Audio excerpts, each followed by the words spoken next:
Rambutku udah dirapiin langsung berantakan lagi Pak Dahlan. Luar biasa. Kita kalau ngobrol sama Pak Dahlan Iskan itu, saya beberapa kali wawancara Pak Dahlan Iskan, seringkali terkaget-kaget Pak dengan respon Pak Dahlan. Kadang kok begitu polos apa adanya, ditanya apa pokoknya ngomongnya jawabnya ya gitu. Itu memang karakter sejak dulu. Ya sejak dulu dibiasakan tidak ada kesenjangan antara yang dipikirkan dan yang diomongkan. Karena ternyata kesenjangan itu tidak hanya kaya dan miskin, tapi sekarang banyak juga kesenjangan. Orang sebetulnya lagi memikirkan ini, tapi yang diomongkan itu. Nah itu kesenjangan juga, kesenjangan antara pikiran dan perkataan. Jadi kalau, ada juga kesenjangan antara pikiran, perkataan, dan perbuatan. Itu lebih parah lagi. Lebih parah. Kalau Pak Dahlan kira-kira yang mana? Semuanya sejalan?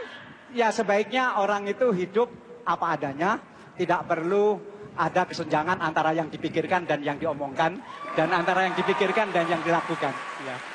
Berarti sebetulnya kalau gaya-gaya kayak gitu tuh nggak cocok jadi politisi loh Pak. Politisi itu soalnya apa yang dipikirin, apa yang diucapkan, apa yang dilakukan terkadang kewala-wali semuanya. Memang betul.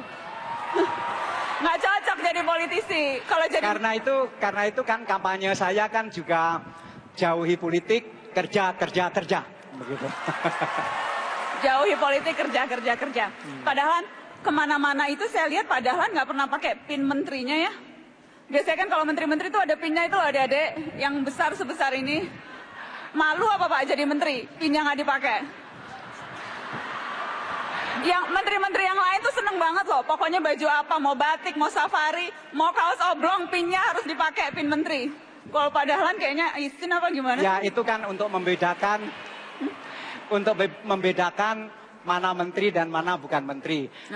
Saya pikir bahwa orang sudah tahu bahwa saya jadi menteri ya begini, tidak jadi menteri ya begini, sehingga pakai lambang dan tidak pakai lambang sama saja. Begitu. Terima kasih.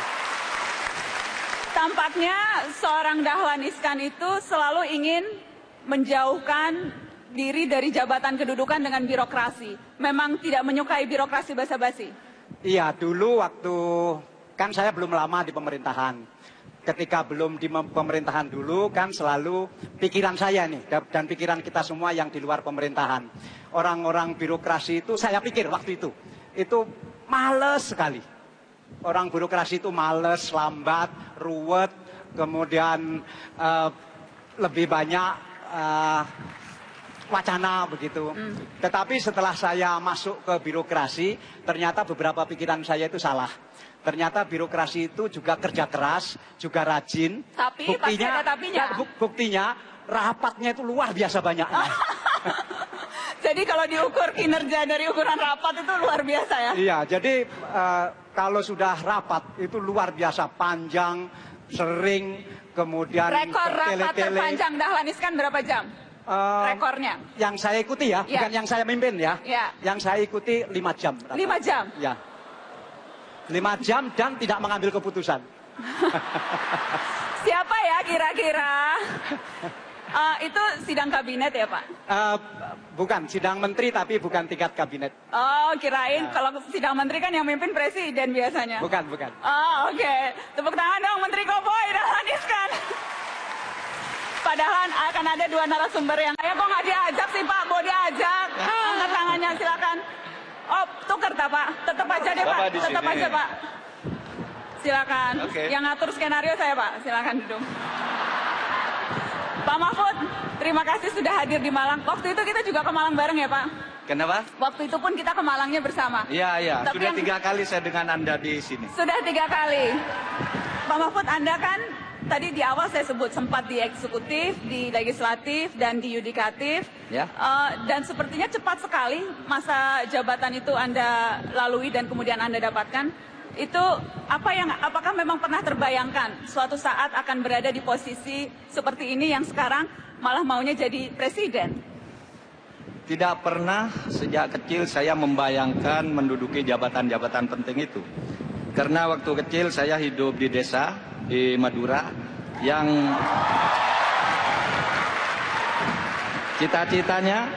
cita-cita saya waktu kecil itu hanya menjadi guru agama. Ya, oleh sebab itu sekolah saya pertama yang SLTP itu adalah pendidikan guru agama. Tetapi kemudian selalu saja Tuhan membuka jalan bagi orang yang berusaha, dan saya berusahanya itu bukan berusaha untuk menjadi pejabat di menteri atau di DPR atau di Mahkamah Konstitusi, tetapi saya selalu berdoa, ya Allah, berilah jalan kepada saya untuk mengabdi kepada kebaikan umat manusia dan kepada bangsa dan negara. Saya ingin minta komentar Pak Mahfud. Ada sejumlah orang yang berkata soal diri Anda, Pak Mahfud. Saya ingin minta, seperti misalnya Wakil Ketua DPR Pramono Anung bilang Mahfud MD adalah pemimpin yang egaliter apa adanya. Anda memang melihat seperti itu, apa adanya, egaliter, itukah Saya akan berusaha menjadi apa adanya, menjadi diri saya sendiri. Soal penilaian orang itu terserah saja. Kebetulan mungkin itu sama dengan yang saya usahakan. Bahwa saya ingin menjadi orang yang apa adanya saja.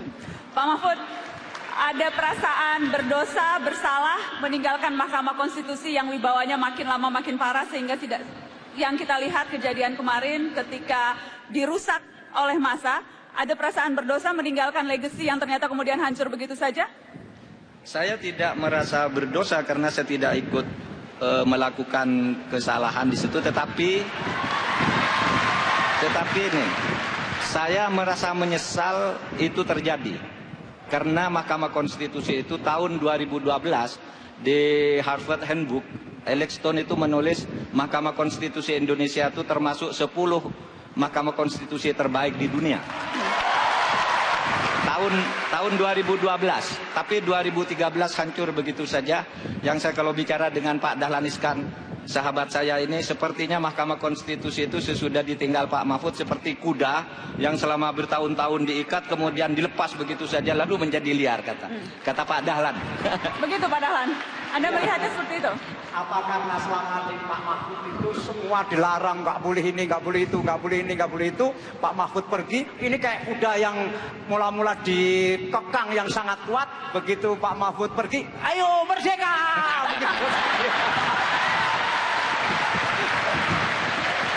Begitu ya Pak Mahfud.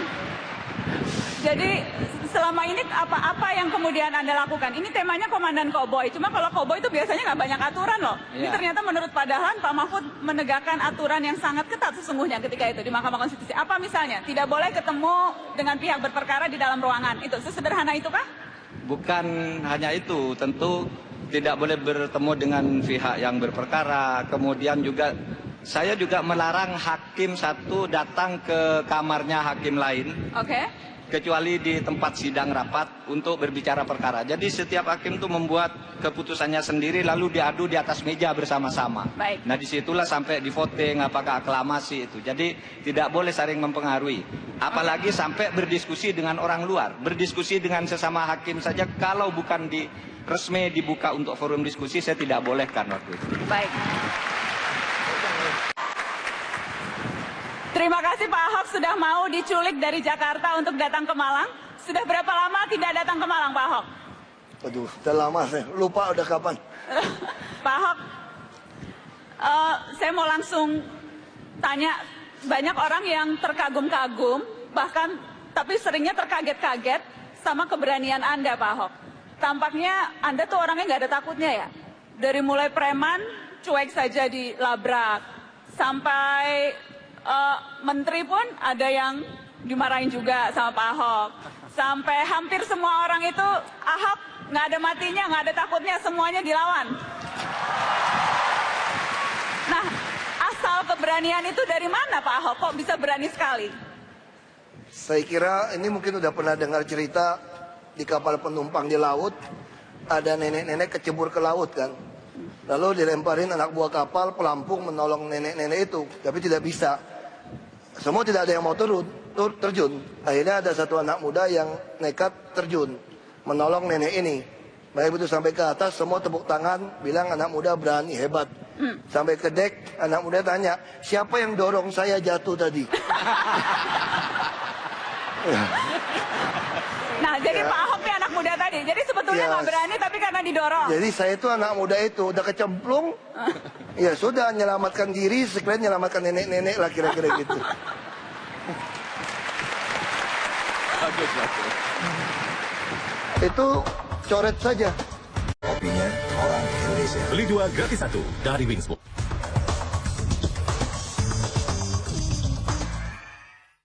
Didukung oleh Selama sudah 1 tahun menjadi wakil gubernur DKI Jakarta.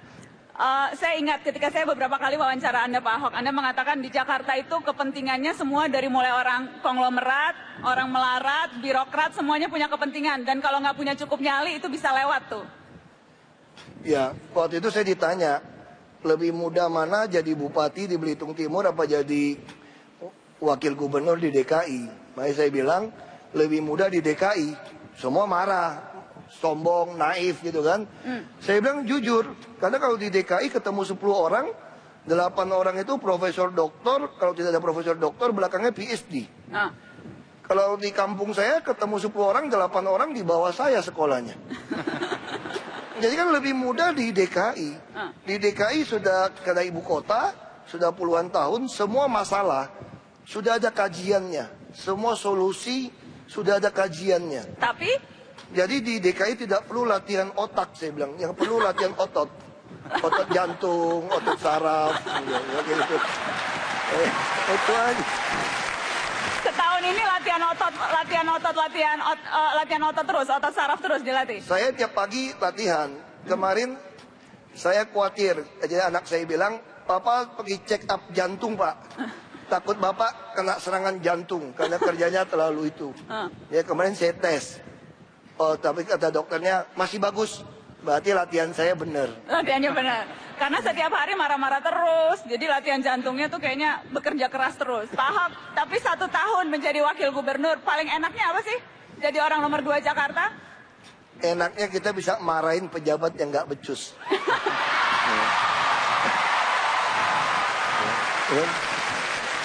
Kalau kita di luar kan di kampus cuma seminar-seminar aja marah-marahnya.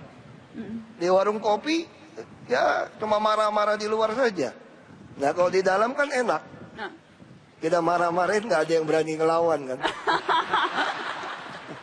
Padahal saya mau gaya seperti Pak Ahok.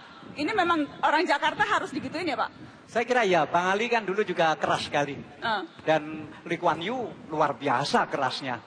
Lee Kuan Yew itu dulu Singapura itu belum lama yang disebut dulu itu lebih jorok dari Jakarta. Lebih buruk dari Jakarta. Dan Lee Kuan Yew membersihkan Singapura dengan terus terang dengan kekerasan, dengan bukan aja kerja keras, tapi juga dengan sikap yang sangat-sangat keras. Tapi setelah Singapura berhasil baik, toh orang memuji Lee Kuan Yew juga. Jadi nanti sekian tahun kemudian orang akan sangat memuji Ahok. Begitu ya? Gurunya siapa? Pak Dahlan dulu. Kenapa Pak? Gurunya siapa dulu Pak Dahlan? Gurunya Pak Dahlan. Sama-sama selebornya, sama koboynya. Pak Mahfud, saya ingat Anda pernah mengatakan seperti ini. Untuk pemimpin itu harus memiliki ketegasan. Tidak banyak omong, tidak sering mengeluh. Itukah potret pemimpin saat ini sehingga Anda katakan yang harus dimiliki itu sesuatu orang yang tidak memiliki hal-hal seperti tadi? Tinggal Anda yang maksudkan pemimpin siapa, kan banyak nih pemimpin, Pak Ahok pemimpin, Pak SBY pemimpin, Pak Dahlan pemimpin gitu. Nah pemimpin yang seperti itu mungkin bisa dilihat ya pada Pak Ahok CS ya sama Pak Jokowi. Saya kira itu tidak bisa dibantah ya. Dia tegas bekerja sesuai dengan aturan. Pak sambil difoto Pak Mahfud. Kenapa? Sambil difoto. Wah, sambil difoto. Kapan lagi foto dekat? Kapan lagi foto Pak Mahfud? Cowboy banget sih ini. Silakan Pak Mahfud. Tetapi memang pemimpin itu tidak perlu banyak mengeluh sebenarnya. Tidak perlu banyak mengeluh. Seharusnya pemimpin itu membesarkan hati rakyatnya. Membesarkan hati rakyat. Seperti Bung Karno dulu, rakyatnya melarat tapi dia tampil ke depan dunia, di depan masyarakat seakan-akan tidak ada apa-apa. Dan itu lebih membanggakan bagi rakyat, memberi harapan. Nah dengan tidak mengeluh dan tegas, rakyat itu meskipun miskin sebenarnya tidak marah. Pada zaman Bung Karno kan tidak ada orang marah karena kemiskinan. Karena apa? Karena mereka miskin bukan karena ditipu oleh pemimpinnya. Karena memang keadaan dan itu disadari bersama. Dan tidak ada yang disembunyikan. Saya kira itu yang penting bagi pemimpin. Baik.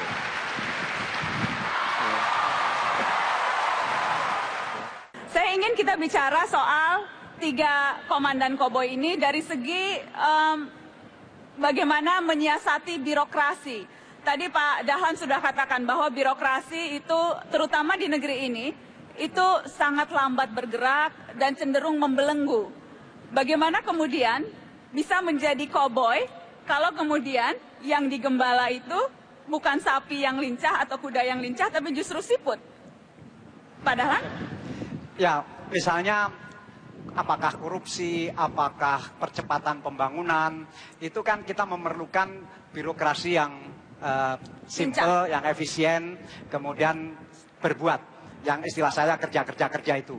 Nah, tetapi menunggu kan juga terlalu lama, karena itu saya memberanikan diri, meskipun aturannya belum ada, saya mengurangi jumlah pejabat di Kementerian BUMN, itu saya kurangi 20%.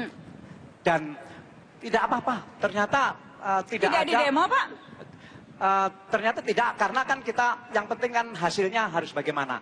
Sehingga dalam waktu 1 tahun ini, jumlah pejabat itu berkurang 20%. Dan memang menurut pendapat saya, kita terlalu banyak punya pejabat.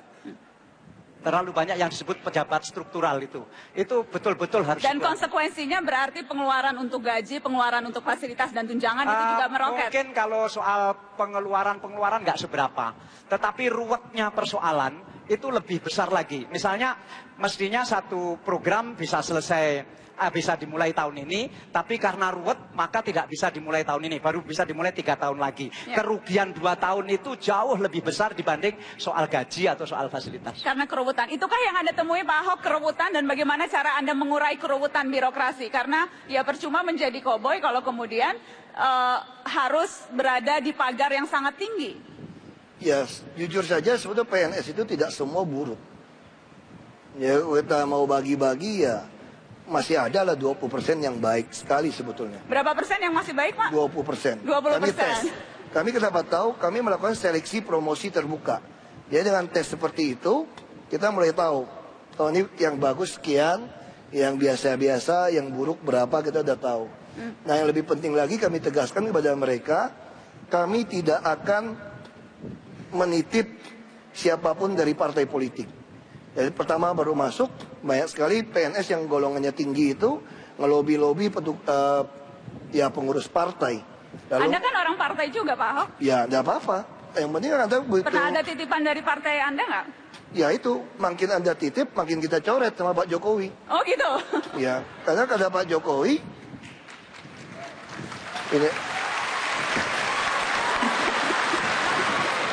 ya, kami juga banyak perusahaan BUMD. Itu juga banyak sekali orang-orang menitip kepada partai politik kami untuk titip. Nah, Pak Jokowi panggil saya sederhana, Pak Jokowi pesannya. Itu coret saja. Mau jadi pejabat aja tidak pede. Mau pakai backing partai. Coret. Tepuk tangan dong. Ya. Jadi ya ini membangkitkan kepercayaan dari seluruh PNS bahwa selama Anda mau istilahnya bertobat gitu ya. Ya Pak Jokowi. Bertobat dari apa sih Pak Ahok? Pak Jokowi katakan kami tidak akan ingat masa lalu saudara karena kami sudah dengar. Karena terjadi persaingan kan, saling memberikan informasi pada kami, si A tukang korup, si B punya pacar, si C punya istri, macam-macam kita dengar semua tuh. Ya kata Pak Jokowi, kami tidak mau dengar itu semua karena dasarnya kita tidak ada satupun orang baik, kata Pak Jokowi. Tapi kalau yang lain itu biasanya suka malu memakai baju dinas. Tapi kalau saya lihat Pak Ahok malah bangga tuh pakai baju dinas PNS. Kenapa? Saya sebetulnya lebih ganteng pakai jas, kira-kira gitu ya. Dan saya lebih suka pakai jas, gitu lebih enak kan, buka jas. Tapi saya harus pakai baju PNS, apalagi baju yang hijau. Kok desainnya kok jelek banget itu hijau jadi. Itu jelek sekali itu desainnya itu. Kayak hansip itu kan. Hansip. Ya kita harus pakai supaya membangkitkan lagi bahwa kita ini sama. Saya ingat Anda tuh dulu bahkan sempat frustasi tuh. Saya ingat dulu ceritanya Pak Ahok sebelum kemudian menjadi bupati, Anda sempat frustasi berhadapan dengan politik dan birokrasi, bahkan sempat mau hijrah ke luar negeri juga kan? Ya. Apa yang berubah? Mengapa awalnya frustasi dengan negeri, mau pokoknya hijrah tidak mau di Indonesia, tiba-tiba sekarang ngajak orang jadi PNS? Ya karena nasib saya punya bapak, punya ayah kandung, yang waktu saya mau minta permisi pindah ke Kanada, bapak saya bilang tidak boleh, karena rakyat butuh kamu. Saya bilang butuh apa pak, muka minyak babi kayak kita gitu kan, apa yang mau dibutuhin? Terus bapak saya marah waktu itu. Bapak saya bilang, kamu saya sekolahkan, kita yang relatif orang cukup berada di kampung, yang sekolah, punya pabrik, itu saja dikerjain dari orang-orang yang tidak bertanggung jawab oleh oknum-oknum pejabat, apalagi rakyat miskin. Nah ya bapak saya tidak izinkan saya pindah. Terus saya mau berdebat, karena bapak saya sudah marah, terus bapak saya ucapkan satu kalimat penting. Itu tahun 95. Bapak saya katakan, kamu percaya sama saya, kamu kerja baik-baik di sini, bantu rakyat, kamu udah sekolah tinggi, satu hari kelak, pasti rakyat akan memilih kamu, memperjuangkan nasib mereka. Nah itu yang saya merubah. Anda tidak boleh mencarikan saya uang untuk keperluan apapun. Kalau saya perlu uang, saya cari sendiri.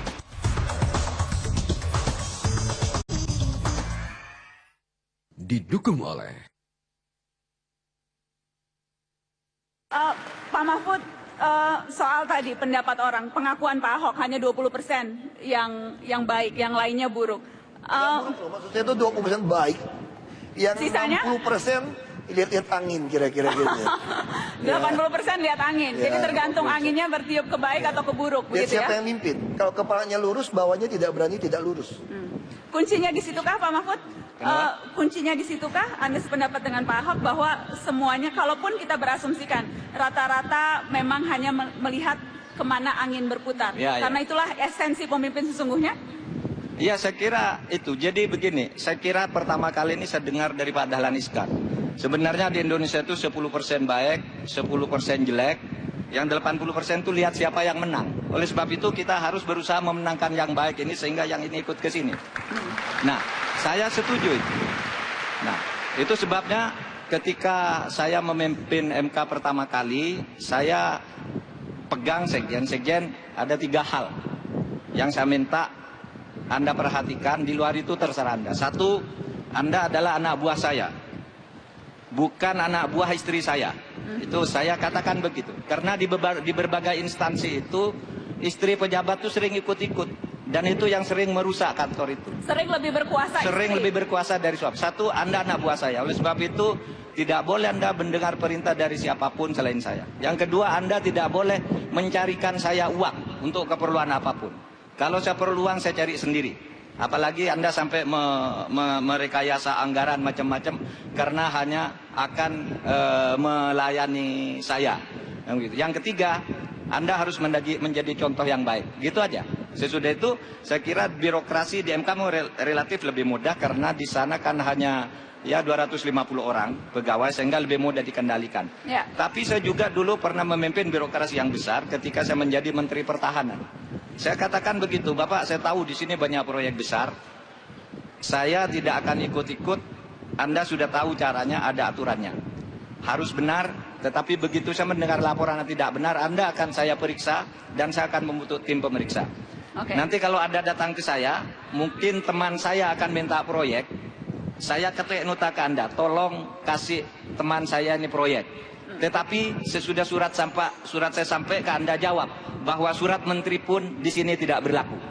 Begitu. Jadi korbankan saya bahwa Anda tidak menghargai saya karena saya telah mengeluarkan memo untuk meminta proyek, untuk meminta macam-macam gitu.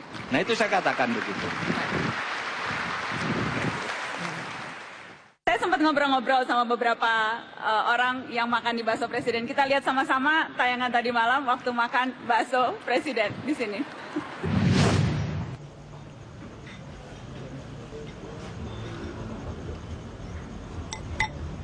Mata Najwa ada di Malang dan akan on stage di Universitas Muhammadiyah Malang membawa 4 komandan koboi. Seperti apa tanggapan warga Malang soal 4 komandan ini? Kita akan tanya sama-sama sejumlah pengunjung yang saat ini ada bersama saya di Bakso Presiden di Malang. Kita akan lihat yang ke sana dulu. Selamat sore Mbak. Sorry ganggu makan baksonya. Mbak siapa? Yanti. Mbak Yanti. Mbak Yanti, saya mau nunjukin nih ada poster Mata Najwa on stage. Bentar ya Mbak. Ada 4 komandan koboi. Mbak Yanti mau komentarin yang mana? Ahok. Kenapa Ahok? Satu galak, Galak. iya. Taunya dari mana galak? Dari setiap dia berbicara gitu atau memberikan pendapat. Ketika ada masyarakat yang mungkin kurang setuju dengan sikap-sikap dia untuk memajukan kota Jakarta. Jadi kesan pertama terhadap Ahok tuh galak. Terus apa lagi? Tapi itu bagus kalau menurut saya. Orang Jakarta harus digalakin ya? Enggak juga. Itu. Oke, makasih ya Mbak Yanti. Ada satu komandan sudah dikomentari, kita akan tanya yang lain. Selamat sore Mas, dengan siapa? Selamat sore, Dani. Siapa yang mau dikomentari? Bapak Dahlan Iskan. Pak Dahlan? Iya. Apa komentarnya soal Pak Dahlan?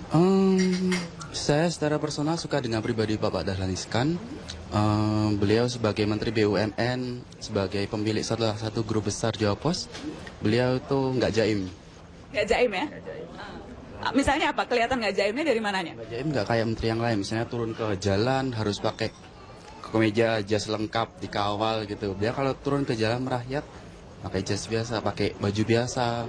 Andalannya baju putih dan sepatu cats tuh. Betul sekali. Hafal ya sudah ya? Jadi nggak kayak menteri yang lain jaim? Iya. Nggak perlu, kan mereka juga diangkat dari rakyat juga. Mereka ada sama lah kedudukannya dengan rakyat. Nggak perlu bikin kawal, bikin macet gitu. Oke, jadi betul-betul koboi itu Dahlan Iskan? Betul banget. Oke, makasih ya Mas Dani. Kita tanya lagi beberapa orang yang ada di Bakso Presiden. Boleh saya ganggu sebentar? Saya duduk sini ya, numpang makan baksonya dengan Mas siapa? Iwan. Mas Iwan, ini dengan istrinya? Iya. Dengan Mbak siapa? Mbak Dwi. Tadi Ahok sudah dikomentari, Dahlan Iskan sudah dikomentari. Kalau Mas Iwan mau komentar siapa? Mahfud MD aja. Mahfud MD? Iya. Oke, apa komentarnya? Kemudian Mahfud MD ini kan apa ya, sosok pemimpin yang kredibel, yang anti korupsi, bahkan mungkin saja ya ini pejabat yang paling miskin kali. Pejabat paling miskin dibandingkan yang lain ya? Ya, soalnya kan tidak korupsi sama sekali nih. Oh, gitu. Bagus ya, perlu dicontoh lah untuk yang lain gitu. Karena integritasnya begitu ya, dilihat tidak pernah korupsi. Oke, baik. Kalau Mbak Dwi ya, Mbak Dwi mau komentari siapa? Ahok boleh. Ahok boleh. Kalau Ahok itu saya sukanya tegasnya, maksudnya peraturan itu adalah peraturan gitu. Terlebih lagi dia berangkatnya mungkin dari apa ya, dari swasta gitu. Sepertinya tuh masyarakat sekarang itu kalau untuk diajak tawar-menawar tentang peraturan kan semuanya punya kemauan gitu. Jadi lebih baiknya itu dikasih ketegasan begini, yang penting itu adalah untuk aturan, itu untuk kepentingan rakyat, ya sudah. Baik, terima kasih banyak. Silakan dilanjutkan makan baksonya. Jangan jadi gubernur, jadi presiden aja saya siap kalau dia mau nyalon.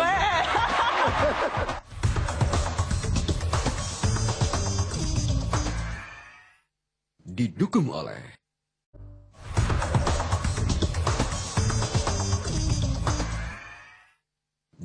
oleh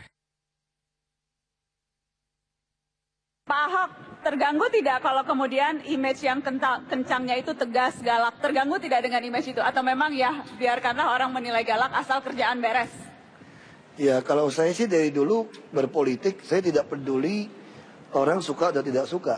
Saya cuma kadang kalau Anda tidak suka sama saya, ya jangan pilih saya lagi. Sederhana. Sesimpel itu? Iya. Ada yang marah-marah kan, saya kemarin datang marah-marah karena kita melakukan sesuatu yang tidak dia suka. Dia bilang, saya menyesal memilih Anda. Saya bilang, ya sudah, udah terlanjur, mau nyesal gimana lagi kan? Udah terlanjur. Pokoknya kita tidak akan lagi pilih Bapak lagi. Ya saya sumpah-sumpah kan, ya udah nggak apa-apa lah, sumpah 7 turunan nggak usah pilih lagi deh. Kenapa dia bisa begitu marah? Kita tidak mungkin taat kepada konstituen, melanggar konstitusi. Kalau kita taat kepada konstituen A, tentu dia pilih kita. Lalu ada konstituen B, kita pilih lagi. Terus kalau A sama B mempunyai kepentingan yang berbeda, lalu Anda mau milih yang mana? Jadi lebih baik kita taat kepada konstitusi, bukan konstituen.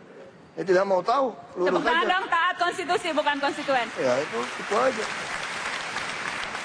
Padahal tapi terkadang tidak semudah itu. Dalam politik, apalagi politik saat ini, semua orang punya kepentingan dan semua orang ingin agar kepentingannya yang didahulukan. Apalagi kalau kita tahu Kementerian BUMN, itu kementerian yang paling seksi karena mengelola dana triliunan rupiah. Belum lagi kalau dilirik-lirik politisi di DPR. Kita ingat beberapa kali Pak Dahlan pernah berantem sama orang DPR karena urusan ini. Seberapa sulit Anda berusaha memisahkan dan berusaha untuk stay the course atau betul-betul pada jalurnya kalau godaannya sedemikian besar? Saya kira sama dengan Pak Ahok, Pak Mahfud, bahwa yang penting kan kita konsisten. Karena begini ya, saya pernah menghadapi persoalan seperti ini. Kadang-kadang kita kasihan juga dengan orang, dengan apakah pejabat tinggi, apakah anggota DPR yang datang, ini sudah mau lebaran, kita perlu dibantu. Kadang-kadang kita juga kasihan. Apalagi saya merasa lebih punya uang dibanding dia misalnya. Nah, tapi saya punya pikiran begini. Kalau ini kita kasih, katakanlah kita kasih 10 juta. Ini nggak selesai. Pertama, dia akan punya pikiran begini. Kalau Pak Dahlan ngasih saya 10 juta, berarti Pak Dahlan dapat berapa ya? Begitu. Nah, pikiran itu yang saya tidak mau. Begitu. Yang kedua, kalau kita kasih 10 juta, pasti dia akan datang lagi. Dan pasti minta yang lebih besar. Dan ini tidak akan berhenti-berhenti. Jadi kepada pejabat yang sering terima godaan seperti itu, sering terima tekanan seperti itu, sudahlah percaya bahwa dia tidak akan memudahkan kita ketika kita kena masalah. Itu kita harus pegang prinsip itu. Dan pasti otaknya itu seperti itu, otaknya. Kalau kita kasih 10 juta, pasti pikirannya, Dahlan dapat berapa ini kok bisa kasih kita 10 juta. Itu saya tidak mau. Pak Dahlan gampang ngomong gitu karena Pak Dahlan kan kaya raya.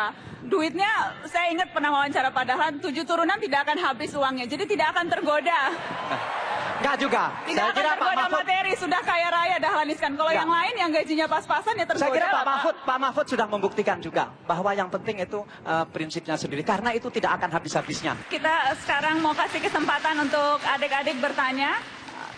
Siapa yang ingin? Wah, semuanya mau bertanya. Assalamualaikum warahmatullahi wabarakatuh. Saya ingin bertanya pada Pak Dahlan. Sebagai pemimpin koboi, Bapak mengapa ingin mencalonkan presiden dan ikut Partai Demokrat? Sedangkan kita semua tahu partai tersebut sekarang kadernya terkena kasus korupsi. Dan yang kedua, apabila Bapak terpilih jadi presiden di Pilpres 2014, apakah masih akan dengan gayanya yang turun ke lapangan langsung atau menjadi ganti gaya? Baik, siapa namanya Mas? Kamarul Arifin dari Fisioterapi Fakultas Kesehatan. Fakultas Kesehatan. Dijawab dulu silakan Pak Dahlan. Seperti Anda tahu bahwa saya tidak pernah mendaftar untuk jadi presiden, saya tidak pernah melamar, saya tidak pernah datang ke Partai Demokrat untuk mendaftar sebagai calon presiden lewat Partai Demokrat, tetapi saya diminta oleh pimpinan Partai Demokrat untuk ikut konvensi, ya saya ikut. Nah, kenapa Partai Demokrat yang minta? Ya karena mungkin Partai Demokrat yang belum punya calon presiden. Saya mau pertanyaan yang sama tadi dari Adi saya lempar ke Pak Mahfud. Pak Mahfud sudah mantap betul, pokoknya targetnya sekarang insya Allah RI 1. Sudah mantap betul? Ya, saya sudah mantap untuk ke sana. Jarang-jarang orang langsung bilang iya, sudah mantap betul. Biasanya politisi-politisi ya kita lihat angin. Kalau Pak Mahfud langsung iya, mantap. Iya. Mantap Pak. Iya, saya merasa punya dorongan yang tidak bisa lagi saya tolak ya. Di belakang saya ini sudah banyak sehingga ketika saya mulai mau mundur lagi tidak bisa. Ini harus maju sampai ada penentuan oleh Tuhan dan oleh rakyat Indonesia. Saya boleh ke sana apa tidak? Mau tanya ke Pak Ahok soal capres juga Pak Ahok. Yang jelas kan kita tahu nih, dua bos Pak Ahok kemungkinan jadi capres. Bos di DKI kalau Jokowi, bos di partai Prabowo. Nah, Pak Ahok nih nanti kira-kira ikut bos yang mana ya? Ada dua bos soalnya. Kan kata komentator, itu dua bos itu baru capres wacana. Kalau kita sebagai politisi, kalau kata almarhum Pak Taufik Kemas, kalau politisi tidak berani mimpi berkantor di Istana Presiden, bukan politisi. Ahok punya mimpi itu nggak? Makanya saya bilang, jangan jadi gubernur, jadi presiden aja saya siap kalau dia mau nyalon. Jadi ini sekaligus mau deklarasi mau nyaingin Pak Dahlan dan Pak Mahfud. Ahok pun siap. Tidak berani, ini beda angkatan. Ini beda angkatan. Jadi target. Kita beda angkatan. Jadi minimal targetnya. Berani sama siap sama wacana itu semua beda. Nah, Ahok yang mana nih? Tergantung nasib, kata Pak. Tergantung nasib. Yang penting pencitraan itu bukan karena kebohongan dibuat-buat. Itu menurut saya tidak apa-apa. Semua harus melakukan pencitraan.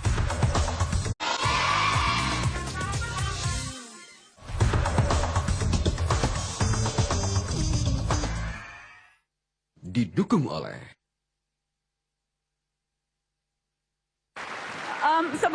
sebelum saya lempar ke penanya, saya ingin bertanya ke Pak Dahlan dan Pak Mahfud. Kalau begitu sekarang kuncinya bagaimana mendorong semakin banyak orang baik masuk dalam politik. Tetapi kan kemudian tidak sesederhana itu, karena jujur saja orang melihat politik itu kotor, bahkan orang baik pun yang masuk ke dalam sistemnya sedemikian buruk, malah kita yang ketularan buruk. Jadi bagaimana caranya membentengi diri dan tetap fokus pada tujuan ketika lingkungan sedemikian buruk, Pak Mahfud? Ya, memang lalu perlu kesadaran kolektif masyarakat ya, meskipun ini agak klise. Tetapi di dalam pengalaman, itu media massa itu mempunyai pengaruh yang sangat besar untuk membantu membuat etalase baru bagi tampilnya pemimpin-pemimpin yang baik ini. Saya berkeliling ke berbagai tempat, di kampus-kampus, di daerah-daerah, banyak sekali orang yang punya dedikasi tinggi terhadap bangsa dan negara ini. Cuma ini ditutup oleh sistem politik yang sekarang ini. Nah, saya kira kita, dan selama ini saya punya pengalaman, kemacetan-kemacetan untuk membangun sesuatu itu biasanya bisa dibantu untuk diselesaikan dengan baik oleh media massa. Saya lihat misalnya KPK. Ketika akan dihancurkan gitu ya oleh satu institusi lain, media massa yang turun pada akhirnya tidak jadi. Pembangunan gedung DPR yang spektakuler sudah disetujui oleh pemerintah dan DPR, sudah ada di APBN, media massa ribut tidak jadi. Nah, untuk itu saya kira sekarang media massa sebaiknya ini menampilkan tokoh-tokoh yang banyak di masyarakat ini, diadu dengan permainan politik yang ada itu. Tepuk tangan sekali lagi untuk 3 komandan koboi. Saya mau jalan-jalan jauh ke belakang untuk pertanyaan terakhir. Hah? Ke siapa ya? Waduh, ini gawat. Boleh ke belakang dulu? KPK, yang perempuan ya, yang perempuan. Oke, silakan kembali dulu semua adik-adik sayang. Kembali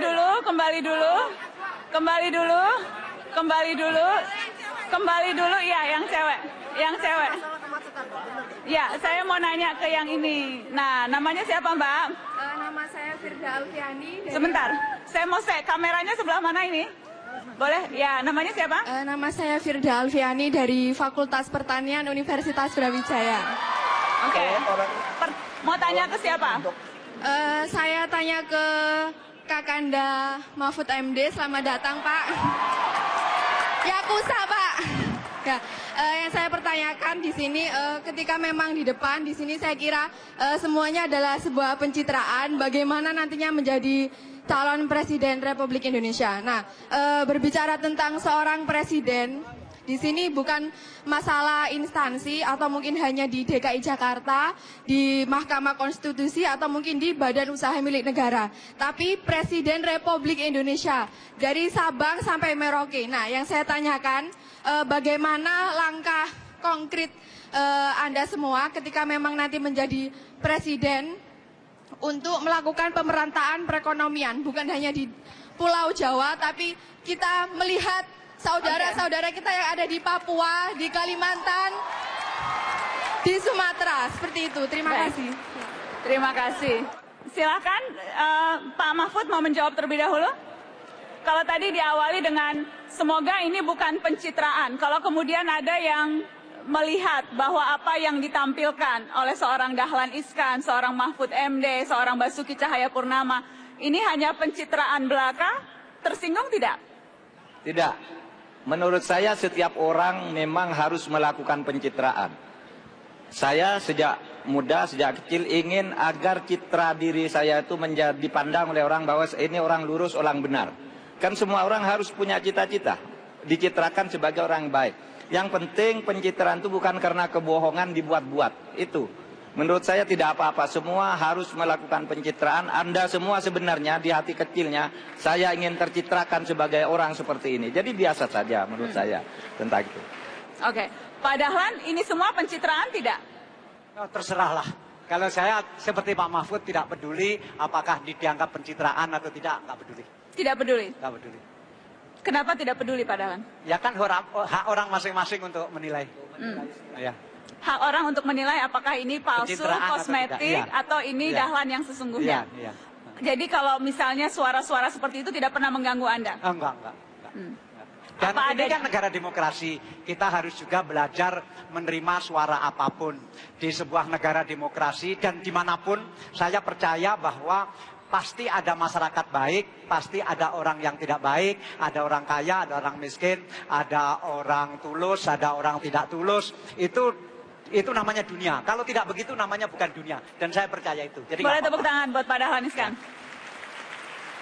Pak Ahok pernah ada yang bilang Ahok ini pencitraan tidak? Ya adalah 1-2 yang komentar seperti itu ya.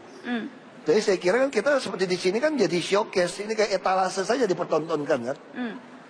Ya gitu kan, sama. Saya kira semua orang pasti akan mempertontonkan siapa dirinya. Nah tinggal Pak Mahfud bilang nanti soal pencitraan tidak pencitraan tergantung kan. Kalau yang suka dia bilang tidak pencitraan, kalau yang tidak suka. Nah saya kira semua politisi atau siapapun tidak baik juga kalau Anda berbuat sesuatu tidak dipertontonkan pada orang lain. Karena kan di Indonesia yang paling repotnya saat ini, persepsi orang itu sudah mengatakan tidak ada politisi yang baik, tidak ada pejabat yang baik. Lalu kalau kita tidak mempertontonkan ada pejabat yang baik, itu ketidakpercayaan lebih parah.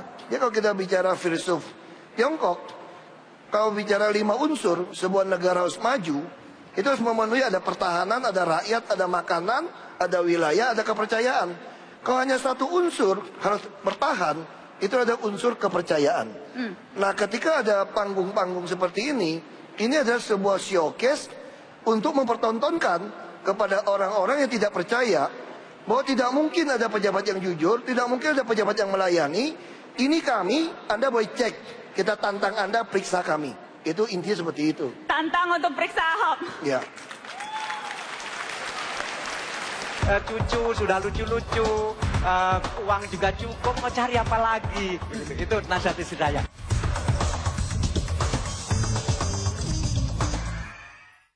Didukung oleh Siapa? Bridgestone.